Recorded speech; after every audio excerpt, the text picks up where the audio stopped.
I meet a lot of people who are interested in developing a board portfolio, and of course, I hear all these interesting theories and myths from the market about how you go about building out a board portfolio and what are the rules and what works and what doesn't work. And I hear all sorts of interesting things.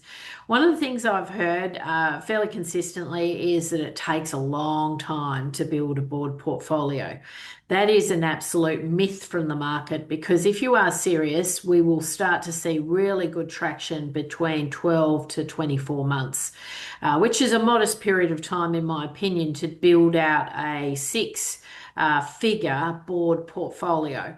So it does require, obviously focus and effort, but it certainly does not take multiple years. And in fact, if you're taking many, many years, either you're not that focused on it or you're not building the momentum in the right way to build a sustainable board portfolio. The second myth I get is that you have to go and do a company director course to start to serve on boards. There's no truth to that at all. It is a nice qualification, it's well recognised, but certainly don't have to rush off and do that immediately. That could be something that happens down the track, or it could even be something that's sponsored by one of the not for profit boards in lieu of board fees. There's a number of ways to get that credential, and there are alternative credentials. So obviously, I've done my credentials through Bond University. I've done a Masters of Law in Enterprise Governance, but there are other credentials. Bond do a really fabulous advanced credential, which is about half the price of a Bond of an AICD company director course. So there's a lot of alternatives. I'm not too hung up on where your qualification comes from, but I do think at some point you should formalise your governance training because the landscape is shifting and the regulatory legislative frameworks that we're operating under are constantly evolving. So some form of training is important, but in the early days when you're starting to get your first couple of board seats, it's an absolute myth that you need to have that qualification. One of the other myths that we get, and it's partly fueled a little bit by the search firms, is that you have to be a certain gender or a certain age demographic to get the board seats. That's a nonsense.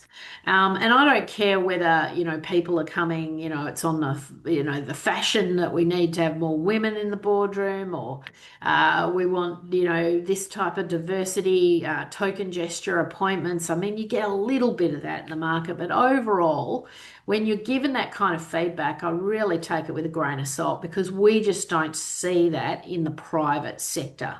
I work mainly with private equity, venture capital, family offices. This is where the bulk of the board market sits. This is where the bulk of the roles happen. And of course, the reality is no one could care less of your gender, your political persuasions, your schooling backgrounds. That just doesn't, factor into decision making. It's all merit based at the end of the day. So we just don't see those issues. So don't buy into those myths in the market. One of the other big myths is that you just apply for these roles that appear on Seek and LinkedIn and on the AICD job boards, and that's how you get a board seat. That is an absolute crazy, crazy myth.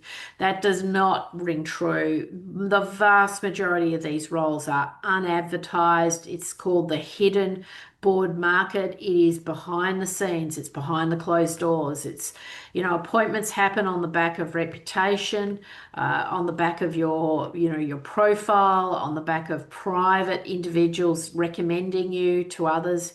That is how the vast majority of board roles get filled. So that is a big myth in the market that you've got to go down this advertised route. That is highly competitive and very lackluster in terms of results.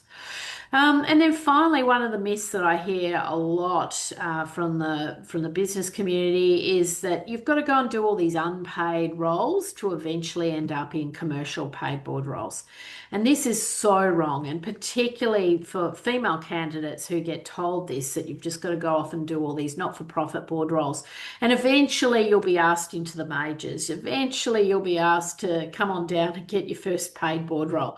It's an absolute myth. And in fact, fact, it's really bad advice because we find now a lot of people come to us and they fall into two categories. They've either done a lot of little unpaid board roles, which are kind of insignificant, or they've gone down a harder core commercial pathway from the get-go and they've got a much more appealing resume.